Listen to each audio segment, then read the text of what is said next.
자, 오늘 함께 나누실 말씀 요한복음 5장 1절에서 8절까지입니다. 요한복음 5장 1절에서 8절입니다.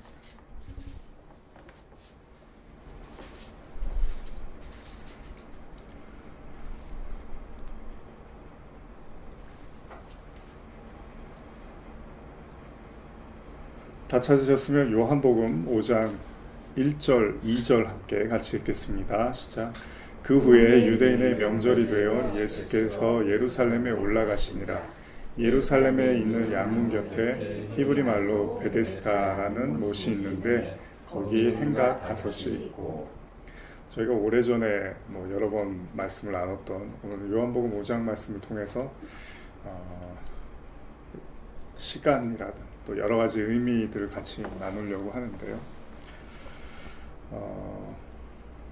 사람들이 여러 가지 그 공경에 빠졌을 때, 어려움이라든지 위기에 처했을 때 의지하는 곳이 있죠.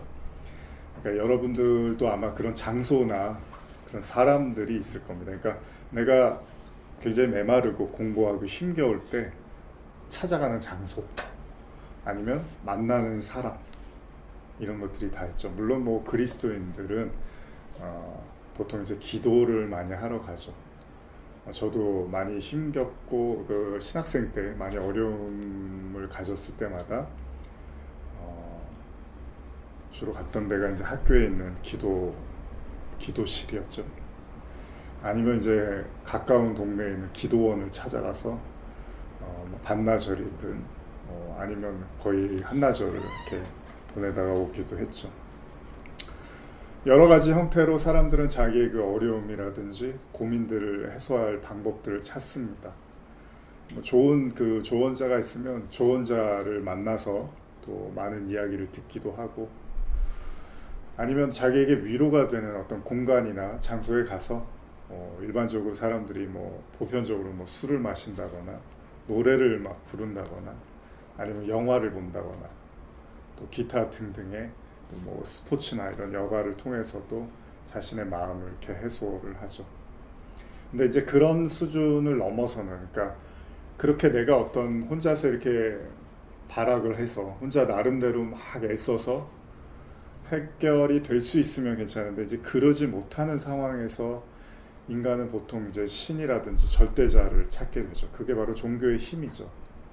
종교가 가지고 있는 가장 큰 힘은 바로 내 인간의 도움이라든지 인간의 어떤 노력으로 해소할 수 없는, 해결할 수 없는 어떤 상황에 부딪혔을 때 하나님을 찾게 되기도 하고, 또 다른 종교가 있는 사람들은 다른 신을 찾기도 하죠.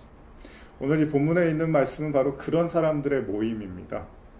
그래서 베데스다라는 연못에서 이제 일어나는 사건에 대한 이야기죠. 3절과 4절 한번 같이 읽어볼까요? 시작. 그 안에 많은 병자, 맹인, 다리 저는 사람, 혈기 많은 사람들이 누워 물의 움직임을 기다리니, 이는 천사가 가끔 못에 내려와 물을 움직이게 하는데, 움직인 후에 먼저 들어가는 자는 어떤 병에 걸렸든지 낫게 되미로라. 극한의 상황에서 도저히 이제 그 사람들로부터 어떤 환경에서 해결할 수 없는 지경에 이른 사람들이 지금 베데스다라는 연못에 다 모여서 도움을 구하고 있습니다. 근데 가장 그 중요한 것은, 이 사람들은 사실 개인적인 어떤 문제보다는 질병에 가까운, 그러니까 질병으로 인한 고통을 받는 사람들이 대부분이었던 것 같습니다. 그래서 여기 보면 병자, 맹인, 다리 저는 사람, 혈기 마른 사람들이 이렇게 모여 있다고 합니다. 그러니까 우리가 봤을 때는 돈이 없어서 고치지 못하는 사람도 있었겠지만, 대부분 당시의 의학으로는 도저히 해결할 수 없는 사람들이 여기에 모여 있었던 것 같죠. 근데 이제 이 사람들이 누워서, 여기 보면 혈기 마른 사람들이 누워 물의 움직임을 기다렸다라고 이렇게 기록이 되어 있습니다. 그러니까 이제 물을 보고 있는 거예요. 어떤 물을 향해서 지금 모여 있는 거죠. 근데 이제 그 물이 이렇게 동하는, 움직일 때, 그때 이 사람들이 알고 있었던 이야기는 천사가 못에 내려와서 물을 움직이게 하는데, 움직인 후에 바로 먼저 들어가는 사람이 낫다라고 하는 거죠. 그러니까 어떤 연못에 모여서 그 물의 움직임을 보고 있는 거예요. 그리고 그 물이 움직이면 이제 뛰어 들어갈 준비를 하고 있는 거죠. 사람들이 기대할 것이라고는 이거밖에 없었던 거죠. 그러니까 어떤 인생의 실마리, 그 자기가 갖고 있는 고난과 어려움을 풀어나갈 수 있는 유일한 지금 방법이 하나 잡은 게 이 물이 움직이면 해결이 될 거라고 믿는 거죠. 가끔 뭐 저는 복권을 사지는 않지만 재미삼아 가끔 그런 생각을 해. 어쩌다가 번호를 혼자 이렇게 생각해보고 한번 이렇게, 여러분 가끔 인터넷 그런 거 보면 뭐 주일 아침인가 이렇게 인터넷 들어가면 그 상위에 랭크돼 있는 그 검색어 중에 하나가 복권 번호예요. 당첨 번호. 오늘 아침인가 제가 이렇게 그냥 인터넷 잠깐 보는데 그게 이렇게 딱 뜨더라고요. 복권하는 사람들이 많이 있겠죠. 야, 그 숫자 그 6개인가요? 5개인가요? 그걸 맞추면은 어마어마한 돈이 들어오잖아요. 그러니까 아마 거기에 이제 그 매여 있는 사람들은 그 숫자만 이제 들여다보겠죠. 매주 토요일이 되면 그 기대를 갖고 있다가 이제 번호가 탁탁탁 떨어지면 그 기대하는 맛으로 이제 살겠죠. 뭔가의 동안, 뭔가의 움직임, 뭐 그 예전에도 말했지만 요즘은 뭐 그런 사람들이 많잖아요. 뭐 재테크나 이런 게 많기 때문에 그런 걸 동하는 걸 이렇게 보면서 흥하고 망하고 이런 것들을 많이 보는 시대죠. 그래서 아무리 열심히 일해도 어떤 그런 재테크나 이런 걸 잘하는 사람들을 따라잡을 수가 없는 그런 어떤 환경이 많이 조성이 되어 있죠. 여러분들은 뭐에 이렇게 주목을 하십니까? 뭐가 이렇게 움직임이 굉장히 민감하게 반응하는 것들이 뭐죠? 여기 있는 사람들은 그 물의 동함을 지금 막 보고 있는 거예요. 어떤 동향을 보고 있는 거죠. 뭔가에 여러분들의 그 신경과 마음이 거기에 이렇게 가 있는 거죠. 왜냐하면 그것이 나의 어떤 문제라든지 나의 어려움을 해결시켜 줄 수 있을 거라고 생각하기 때문이겠죠. 그래서 많은 그리스도인들도 크리스찬들도 어떤 그런 동함의 어떤 자신의 어떤 삶의 문제들을 집중하고 또 이렇게 지켜볼 수밖에 없겠죠. 문제는 이게 꼭 맞는 얘기가 아니라는 거예요. 마치 로또 복권 하나가 당첨되기 위해서 정말로 어마어마한 그 확률이 동원이 되듯이 이 물이 움직여서 거기에 먼저 들어가는 사람이 낫는다라는 것이 꼭 확실하고 정확한 정보는 아닐 수도 있었다는 거죠. 근데 기댈 수 있는 게 그거밖에 없기 때문에 사람들이 여기에 모여서 그것만 이렇게 들여다보게 되는 거죠. 사실 우리도 그렇잖아요. 우리가 이렇게 하면 성공할 거야. 이렇게 하면 돈을 많이 벌 수 있어. 이렇게 하면 출세할 수 있어. 이렇게 하면 잘 될 거야. 라고 하는 그 많은 이야기들이 돌아다녀요. 그리고 그런 이야기들을 우리가 수집하고 듣고 우리 나름대로 판단을 해서 선택을 하겠죠. 그래, 이렇게 하면 잘 될 것 같아. 이렇게 하면 뭔가 안정권에 들어갈 수 있을 거야. 이렇게 하면 잘 살 거야. 근데 그게 꼭 맞는 이야기는 아니에요. 그렇게 해서 잘 된 사람도 있지만 그렇게 해서 잘 되지 않은 사람도 많거든요. 공부 잘하면 출세해. 공부 잘하고 좋은 대학 가면 잘 될 수 있어 라고 이야기를 하지만 사실 그렇지 않은 사람들도 많거든요. 그렇게 된 사람들도 꼭 그게 그렇게 됐다고 볼 수도 없어요. 근데 우리가 어떤 조합하고 우리가 듣고 이야기를 생각하는 그런 정보들을 모아서 그렇게를 하지만 사실은 그게 사실 불명확한 이야기들이죠. 어쨌든 그럼에도 불구하고 우리가 의존할 수밖에 없는 건 그런 사실들이란 말이죠. 그런 정보들. 그렇게라도 해야지 우리가 살아남을 수 있다고 생각하는 거죠. 근데 5절에 5절 같이 읽어볼까요? 시작. 거기 38해 된 병자가 있더라. 이게 이제 중요한 얘기죠. 오늘 나누고자 하는 메시지인데, 거기 38년 된 병자가 등장을 합니다. 그 다음 내용들은 사실 여러분들이 잘 아세요. 예수님이 오셔서 말을 거시고 일으키시고 이런 내용들을 우리가 잘 알죠. 그런데 38년 된 병자에 대한 이야기, 예전에도 좀 나눴지만 오늘 조금 더 다른 관점에서 나눠보고자 하는데, 이 사람이 38년 된 사람이 38년 동안 그 앞에 있었는지, 아니면 38년 된 병으로 고칠 수가 없어서 이제 왔는지 그것까지는 기록이 되어 있지는 않습니다. 그런데 38년 된 사람이 이제 그 문 앞에 있는 거예요. 만약에 두 가지 관점을 다 우리가 이해해 본다면 38년 동안 거기에 의존을 자기 부모라든지 자기 주변 사람들이 처음부터 데려가서 38년을 거기에 기다렸다고 가정을 한다 하더라도 38년 동안 지금 이 사람은 해결을 받지를 못하고 있는 거예요. 또 한 가지, 이 사람이 38년 동안 다른 걸 다 찾았는데 안 되겠다 싶어서 이 베데스다 연못을 선택을 했는데, 중요한 건 두 번째 이야기라 하더라도 이 사실이 신빙성이 떨어진다는 거예요. 그러니까 다 낫는다는 보장이 없고, 설령 누구 하나가 낫더라도 가장 먼저 들어가야 되는 또 그 경쟁 속에서 있어야 되기 때문에, 하여간 이래나 저래나 어려운 일이에요, 이 사람한테는.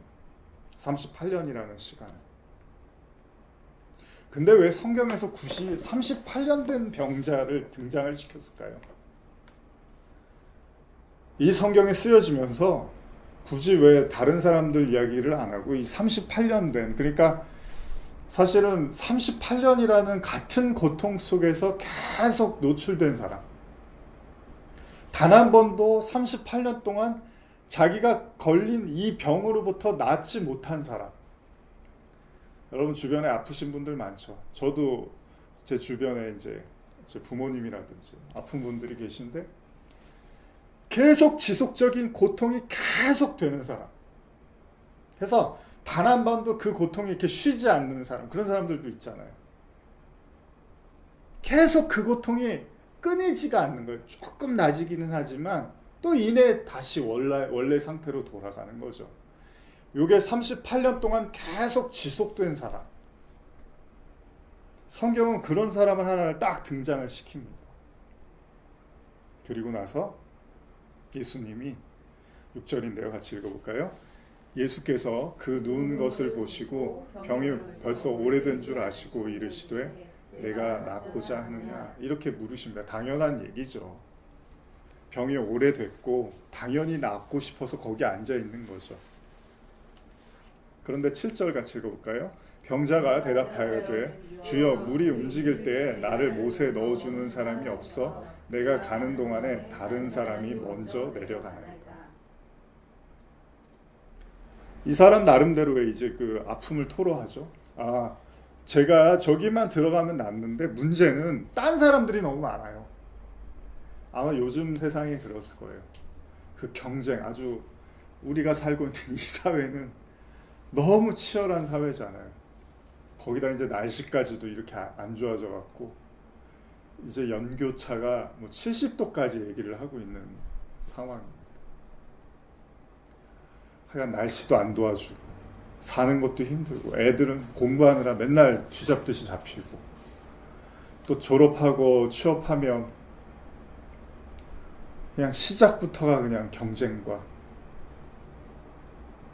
그러니까 저는 요즘 사람들이 이렇게 막 별거 아닌데 막 살인까지 사건 상황까지 막 하잖아요. 별일도 아닌데. 이게 하루아침에 생겼겠냐고요.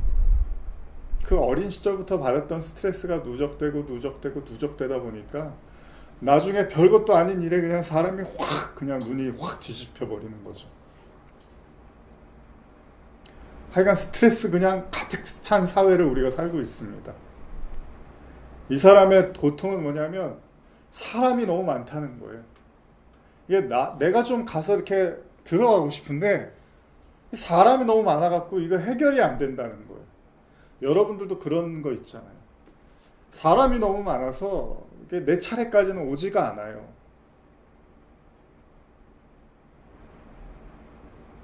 도대체 이 구절이 의미하는 게 뭘까요? 그리고 나서 예수님이, 잘 보세요. 8절입니다. 시작. 예수께서 이르시되 일어나 내 자리를 들고 걸어가라 하시니. 도대체 이 구절이 우리에게 의미하는 게 뭘까요? 사람이 많아서 저는 38년 동안 해결을 못 받았어요. 그런데 지금 뭔가 좀 들어가고 싶어도 이게 사람 많아서 이게 해결이 안 돼요. 이러고 있는데 예수님이 내 자리를 들고 걸어가래요. 뭐예요 이게? 예수님은 기적을 행하시는 분. 뭐 그런 얘기 많잖아요. 널렸잖아요 성경에. 근데 뭐 여기서 또 그런 얘기를 그냥 아무 의미도 없이 그냥 예수님은 안진뱅이 일으켜 뭐 이런 얘기 지금 하고 끝! 안식일 이러는 거예요. 그래서 저는 이미 예전에도 나눴지만 38년에 주목을 하는 거죠. 38년이라는 것은 여러분들이 이미 들었고 나눴던 것처럼 이스라엘 백성들이 출애굽하고 나서 그 가나안 땅 들어가기 목전에서 그 가데스 바네아라는 곳에서 머물러서 12 정탐꾼을 보내죠. 그러니까 하나님이 종살이하던 이스라엘 백성들을 애굽에서 꺼내서 너희들이 이제 새로운 땅으로 갈 거야. 이 새로운 땅이 바로 내가 너희에게 약속한 땅이고 약속의 땅이니까 너희들이 반드시 들어가야 되라고 정탐꾼을 보내는 것을 시도했던 땅. 그래서 12명의 정탐꾼이 가나안 땅으로 들어가죠. 그래서 거기를 이렇게 둘러다 보고서 이제 그 땅에 대해서 이야기를 해줘요. 저 땅은 어떻습니다, 어떻습니다, 어떻습니다 이야기를 해줘. 바로 그 장소가 가데스 바네아였어요. 근데 이 가데스 바네아에서 이스라엘 백성들이 정탐꾼의 얘기를 듣는데 하나같이 두려워하는 거예요. 그래서 당시에 여호수아와 갈렙을 제외한 나머지 사람들의 이야기를 듣고 두려움에 막 떠는 거죠. 그러면서 결국 거기서 하나님을 막 원망을 합니다. 막 울부짖습니다. 그래서 신명기 2장 14절에 이렇게 기록되어 있는데요. 가데스 바네아에서 떠나 세렛시내를 건너기까지 38년 동안이라. 이때에는 그 시대의 모든 군인들이 여호와께서 그들에게 맹세하신 대로 진영 중에서 다 멸망하였나니 여호와께서 손으로 그들을 치사 진영 중에서 멸하신 거로 마침내는 다 멸망되었느니라. 무슨 말씀이냐면요. 우리말로 제가 한 번 더 읽어드릴게요. 우리가 가데스 바네아를 떠나 세렛 골짜기를 건널 때까지 38년이 걸렸다. 여호와께서 그들에게 맹세하신 대로 모든 세대의 모든 군사들은 다 진영에서 사라지고 말았다. 그들이 진영에서 완전히 제거될 때까지 여호와의 손이 그들을 치셨던 것이다. 현대어로 한 번 더 읽어드릴게요. 우리가 가데스 바네아를 떠나 세렛 시내를 건널 때까지 38년이 지났습니다. 그 당시 가데스 바네아에서 하나님을 원망한 군인들은 여호와께서 그들에게 맹세하신 대로 내리신 형벌을 받고 저 광야에서 모두 죽었습니다. 여호와께서 직접 그들을 내리치셔서 우리들의 부대 가운데 한 사람도 남아있지 않을 때까지 그들을 모두 제거하셨습니다. 그 가나안 땅을 목전에 두고서 하나님의 약속을 믿지 못하고 원망했던 사람들을 정리하는 데 걸린 시간을 38년으로 성경이 기록합니다. 그러니까 여러분, 하나님도 참 무서운 거예요. 38년을 그 사람들이 이렇게 믿음으로 들어가라고 이제 했는데 못 들어가니까 하나님이 택하신 방법은 그렇게 원망하고 불신앙했던 사람들을 광야로 다시 돌려보내서 38년 동안 다 쓸어버리는 거예요. 얼마나 무섭습니까, 하나님이. 왜 이런 일이 일어났냐면 사람들이 민수기 13장 25절 이하인데요. 제가 읽어드릴게요. 40일 동안 땅을 정탐하기를 마치고 돌아와 바란 광야 가데스에 이르러 모세와 아론과 이스라엘 자손의 온 회중에게 나와 그들에게 보고하고 그 땅의 과일을 보이고 모세에게 말하여 이르되 당신이 우리를 보낸 땅에 간즉 과연 그 땅에 젖과 꿀이 흐르는데 이것은 그 땅의 과일이니이다. 그러나 그 땅 거주민은 강하고 성읍은 견고하고 심이 클 뿐 아니라 거기서 아낙 자손을 보았으며 아말렉인은 남방 땅에 거주하고 헤딘과 여부스인과 아모리인은 산지에 거주하고 가나안인은 해변과 요단가에 거주하더이다. 갈렙이 모세 앞에서 백성을 조용하게 하고 이르되 우리가 곧 올라가서 그 땅을 취하자 능히 이기리라. 이제 갈렙이 이렇게 말을 하는데 그와 함께 올라갔던 사람들이 이르되 우리는 능히 올라가서 그 백성을 치지 못하리라. 그들은 우리보다 강하니라 하고 이스라엘 자손 앞에서 그 정탐한 땅을 악평하여 이르되 우리가 두루 다니며 정탐한 땅은 그 거주민을 삼키는 땅이요 거기서 본 모든 백성은 신장이 장대한 자들이며 거기서 네피림 후손인 아낙 자손의 거인들을 보았나니 우리는 스스로 보기에도 메뚜기 같으니 그들이 보기에도 그와 같았을 것이니이다. 잘 아시는 이야기죠. 사람들이 두려움을 토로하는 거죠. 그러니까 안 돼, 우리는 그 땅은 못 들어가, 이렇게 이야기를 하는 거예요. 나중에 막 울부짖고 난리가 납니다. 두려워서 사람들이 원망하죠. 그 다음 이야기들이 하나님 여기서 죽게 하려고 우리를 꺼내셨습니다. 이게 이제 이스라엘 백성들의 트레이드 마크 같은 거죠. 우리를 여기서 죽이려고 애굽에서 꺼내셨습니까? 이게 아주 이스라엘 백성들의 입에 붙어있는 말이었죠. 근데 38년이 지났어요. 그리고 나서 이스라엘 백성은 다시 가나안 땅을 목전에 둔 가데스에 이르게 됩니다. 그때 어떤 일이 일어났을까요? 38년 전에 그들이 실패했던 가나안 땅을 목전에 두고 그러나 두려움과 믿음 없음으로 실패했던 그 이후에 38년 동안 그 원망하고 불평했던 자들을 하나님이 다 멸하시고 다시 38년이 지나서 그 같은 자리에 섰을 때 그들에게 어떤 일이 일어났을까요? 민수기 20장 1절에서 5절입니다. 같이 읽어볼까요?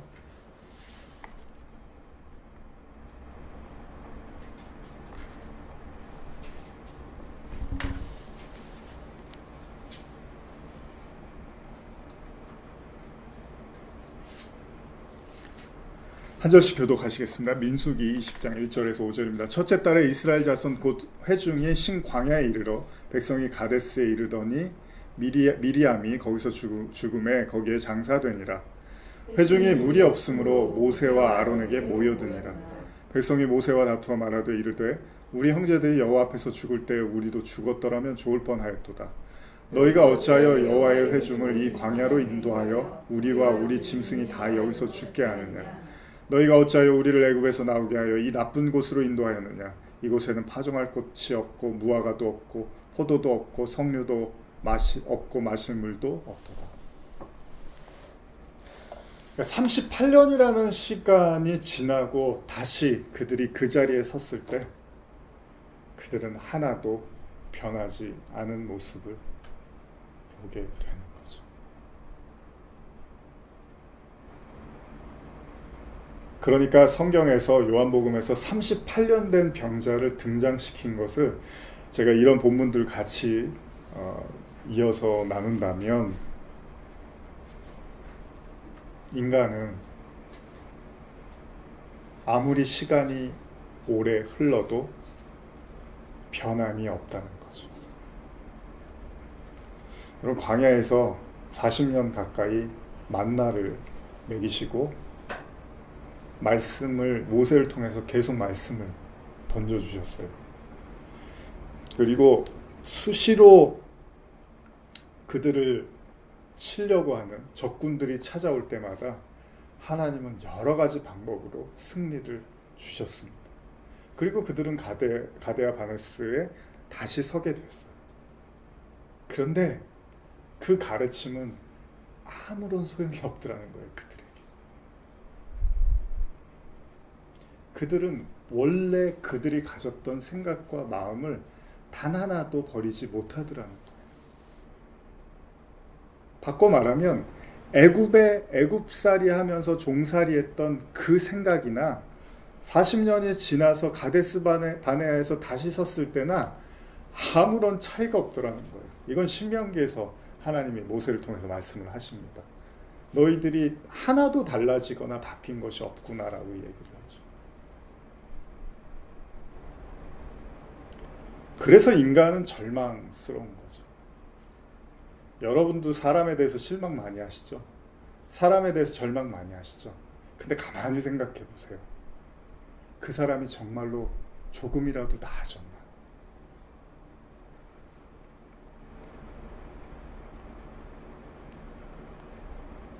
어쩌면 실망하는 건 나 자신일지도 몰라요. 그 사람이 바뀌거나 나아졌다고 믿고 싶은 나. 그래서 우리는 많은 상실감이라든지 좌절을 겪게 되죠. 좀 나아졌을 거야. 조금 변했을 거야. 조금 바뀌었을 거야. 근데 우리에게 감지되는 현실은 항상 그 모습 그대로. 10년 전이나 20년 전이나 30년 전이나 38년 전이나 40년 전이나 하나님이 봤을 때는 하나도 바뀌지가 않는 거예요.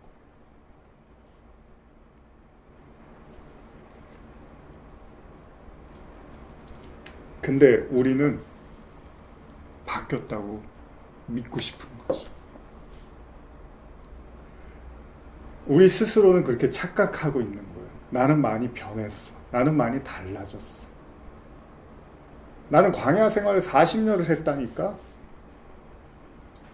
니들이 해보지 못한 광야 생활 40년에 나는 하나님하고 동행했다니까. 나는 하늘에서 떨어지는 만나도 먹어본 사람이야. 근데 가데스 바네아에 딱 서보니까 똑같은 거예요. 애굽에 있을 때랑 아무런 차이가 없는 거예요. 요한복음 5장에서 물 얘기 나오잖아요. 물의 동함을 본다고. 가데스 바네아 38년 후에 그들의 모습은 물 없다고 원망해요. 근데 우리가 생수의 강 설교에서도 나눴지만 하나님이 주고자 하는 물은 뭐예요? 마시는 물이 아니잖아요. 영원한 생명수, 그 구원과 관계되는 물인데 그 물을 40년을 가리켜 놨더니 지금 가데스 바네아에서 물 없다고 목말라서 죽겠다고 원망을 한단 말이에요. 그러니까 인간이라는 건 38년 된 병자처럼 뭐 하는 거예요? 그 물의 동안만 보고 있는 거예요. 뭐 먹을 거 없나? 뭐 살 길 없나? 우리는 이 세상에 사니까 우리가 먹고 살아가고 생존하는 게 중요하니까 우리는 그 물의 동함을 볼 수밖에 없는 거예요. 이게 바로 인간의 한계겠죠. 누가 뭐라고 할 수 있겠습니까? 다 같은 처지에 있으니까. 여기까지만 얘기해도 좋죠. 누가 누구를 욕합니까? 누가 누구를 탓합니까? 돈 싫어하는 사람이 어디 있습니까? 잘 살고 싶어 하지 않는 사람이 어디 있습니까? 여러분, 구원도 그렇잖아요. 영원한 행복을 위해서 여러분들이 구원을 받고 싶은 거잖아요. 이 세상에서도 여러분 행복하고 싶잖아요. 그러면 이 세상에서 행복하고 싶은 건 욕심이고 영원한 행복을 누리고 싶은 건 욕심 아닙니까? 그건 더 큰 욕심이잖아요. 영원히 행복해지고 싶은 거니까. 그건 욕심 아니에요? 영원히 행복하고 싶은 건 욕심 아니고 이 땅에서 행복하고 싶은 건 욕심이에요?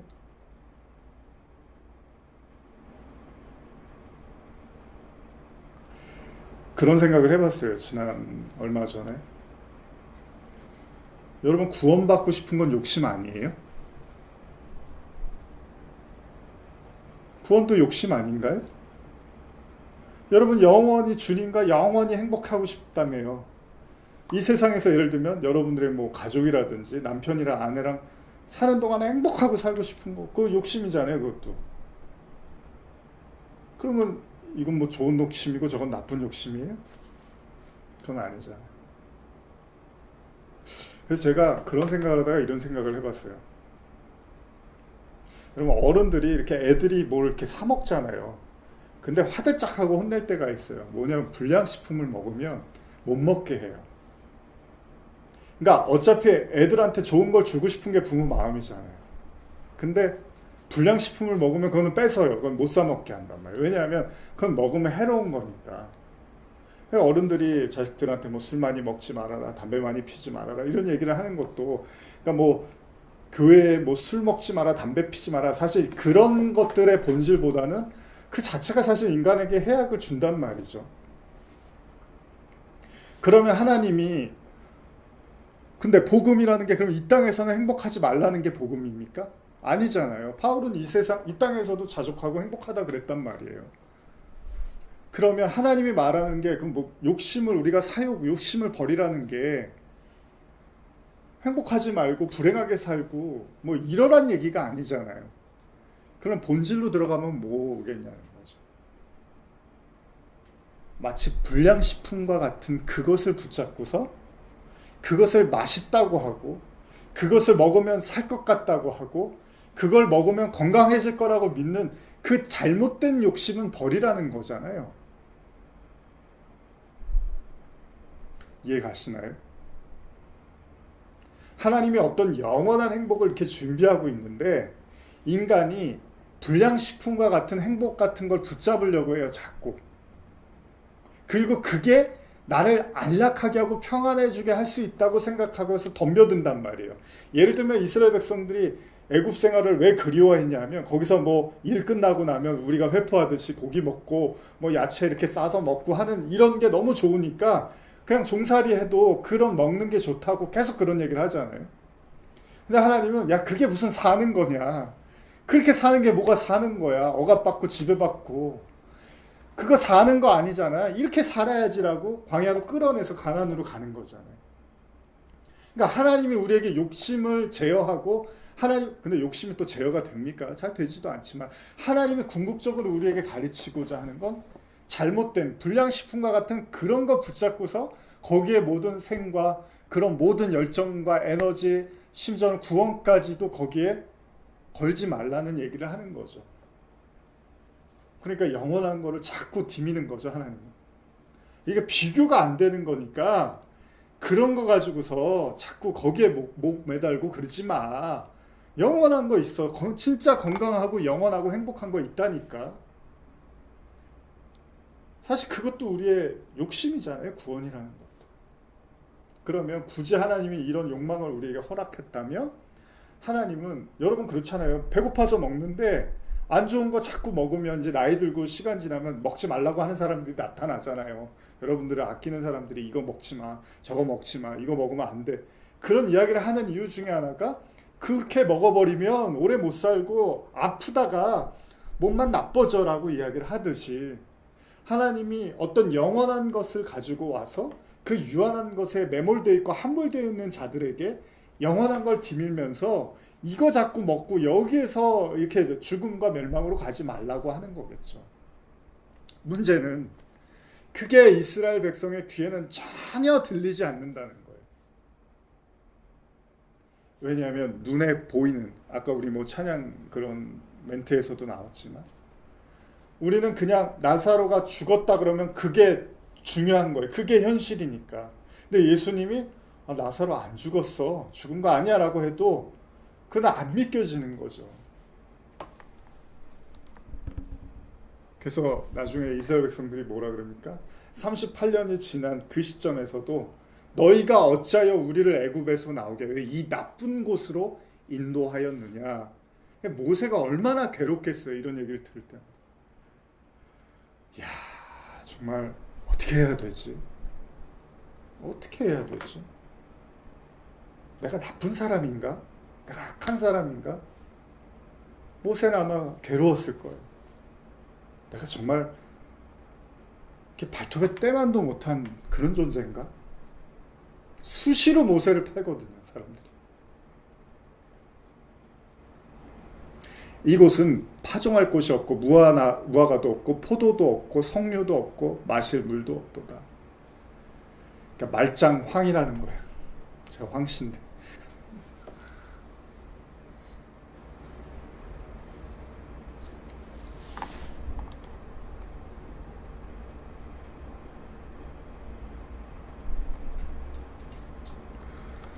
(38년이) 지났음에도 모든 것은 다 정체되어 있고 정지되어 있었다는 거죠.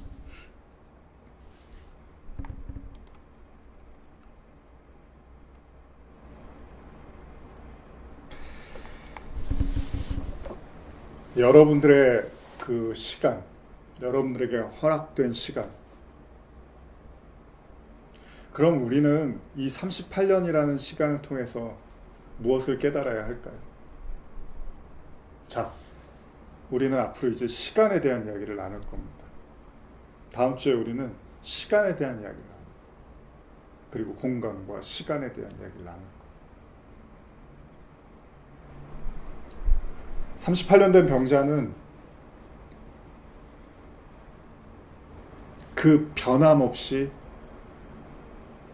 그대로 존재했던 그 시간 앞에서 사실 이렇게 이야기하면요, 시간이라는 거는, 우리가 생각하는 시간은 변화와 어떤 뭔가 이렇게 나아지고 진보하고 뭐 이런 개념에서 우리는 시간을 원하잖아요. 근데 오늘 요한복음 5장에 38년 된 병자에게 주어진 시간의 현실은 하나도 변하지 않는 시간 앞에 놓여있는, 그 고통에 그대로 노출되어 있는 그 병자로서 등장을 하는 거죠. 자, 좋습니다. 이제 말씀을 맺어야 되니까요.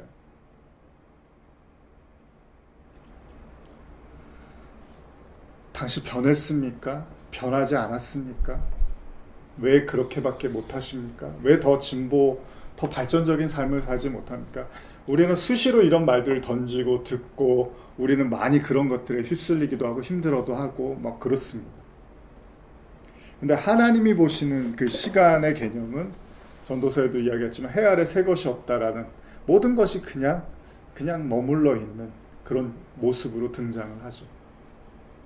그러면 요한복음 5장에서 예수님이 지금 이에게 나타나서 이를 바로 일으켜 세우는 이 장면이 우리에게 주는 교훈이 뭐고 희망이 뭐겠냐는 거예요. 메시지가 뭐겠냐는 거예요.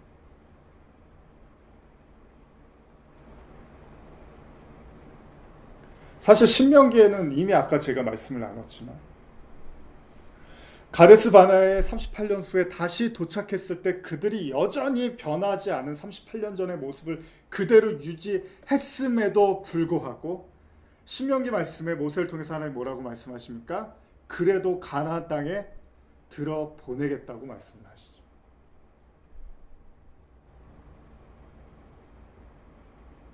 그러면 이 사람들이 38년을 통해서 깨닫는 한 가지가 뭐죠? 하나님은 내가 변하고 안 변하고 이런 것 가지고 나를 가나안에 들여보내는 분이 아니라, 하나도 바뀌지 않는 내 자신을 나도 잘 알고 다른 사람도 아는 그 내 자신을 하나님은 있는 모습 그대로 구원시켜버리는구나. 이게 은혜구나. 근데 이 은혜를 받지 않는 사람들은 나중에 뭐라 그래요? 제가 귀신 쫓아내고 선지자 노릇했고 제가 이거 했고 저거 했잖아요 라고 디밀면서 하나님하고 싸울 거라는 거예요. 그런데 진짜 구원이라는, 진짜 나에게 주어진 38년의 시간을 이해한 자의 유일한 고백은 뭡니까? 절대 내가 천국에 들어갈 수 없는 자가 맞죠. 왜냐하면 저는 40년 동안 애굽만 그리고 있었거든요. 물의 동안만 보고 있었거든요. 어떻게 살아나갈지만 궁리하고 있었거든요. 근데 당신이 그런 속물과 같은 나를, 그런 개 같은 나를 그냥 일으켜 세우시는, 이게 바로 구원의 클라이막스고 구원의 드라마틱한 은혜군요라고 고백할 수 있다는 거죠. 그게 유한한 인간이 배워야 될 무한의 사랑이겠죠. 어디 감히 유한한 인간이 그 무한한 사랑 앞에서, 제가 38년 동안 안 해본 게 없어요. 제가 얼마나 노력을 많이 했는데 다 그 결과물이에요 이건, 라고 말할 수 있겠습니까? 여러분들은 시간이 흐를수록, 여러분들이 지금보다 한 30년 더 지나도 하나도 달라지지 않은 여러분 자신을 보게 될 것입니다. 그런데 그 그때 여러분들이 생수와 같은 그 진리의 눈을 가졌다면 여러분들이 이렇게 말할 수 있을 거예요. 야, 하나도 바뀌지 않은 나. 그러나 그런 나를 사랑하는 하나님. 감사하다. 고맙다. 놀랍다. 이게 바로 구원의 메커니즘 아니겠습니까? 오늘 여러분들의 무거운 마음, 무거운 짐, 또 여러분 스스로를 못 살게 하는 이 세상에 생존하기 위해서 백방으로 뛰면서 여러분 스스로를 정죄하고 자책하는 여러분 자신, 여러분들의 소망이 가나안 땅이길 간절히 바랍니다. 여러분들의 진정한 먹을 양식이 영원한 생명수이기를 간절히 소원합니다. 더 이상 베데스다 연못은 여러분들에게 큰 의미가 없습니다.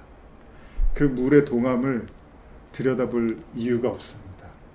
왜냐하면 우리는 하나님이 직접 동행하시는 사람들이기 때문이죠. 기도하시겠습니다.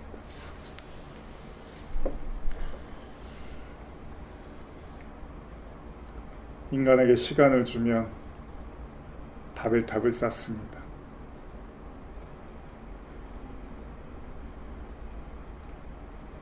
그러나 그 바벨탑도 이내 사라질 것이라는 걸 오랜 시간이 지난 후에야 깨닫게 됩니다.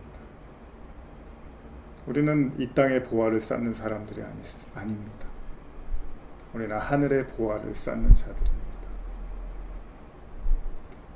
삭막했던 마음들, 정죄하고 판단하는 마음들, 나밖에 보지 못하는 이기적인 마음들, 따뜻함과 배려와 그리고 그리스도가 말씀하셨던 너희를 사랑하는 자만 사랑하면 그게 무슨 사랑이냐고 말씀하셨던 거죠. 온전하고 영원한 구원을 배우고도 나눌 수 없었던, 감히 사람들에게 전해주지 못했던 닫혀있는 마음들, 오늘 하나님의 긍휼과 은혜와 자비로 우리가 일어서서 두벅두벅 가나안을 향해 걸어가게 하여 주시옵소서. 예수님의 이름으로 기도드립니다. 아멘.